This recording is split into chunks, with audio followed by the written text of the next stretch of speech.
Are you having trouble accessing your Apple ID on a new device? Well, fear not. In this tutorial, we'll show you how to verify your Apple ID in just a few easy steps. First, go to the Sign In section on the device you want to sign in on.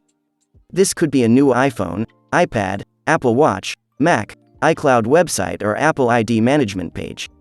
Look for the Sign In section and follow these easy steps. Next, sign in with your Apple ID by entering the email address associated with your account and your password when prompted.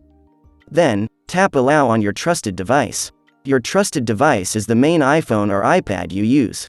By tapping Allow, you confirm that you are trying to log in from a different location and also allow yourself to receive a verification code. After that, make a note of the 6-digit verification code that appears in an alert on your trusted device or as a text message. Finally, enter the verification code on the device you are signing into. Once entered, your Apple ID will be verified and you will be signed in automatically. There you have it. Following these simple steps will help you verify your Apple ID in no time. If you liked the video, don't forget to like and share it. Thanks for watching.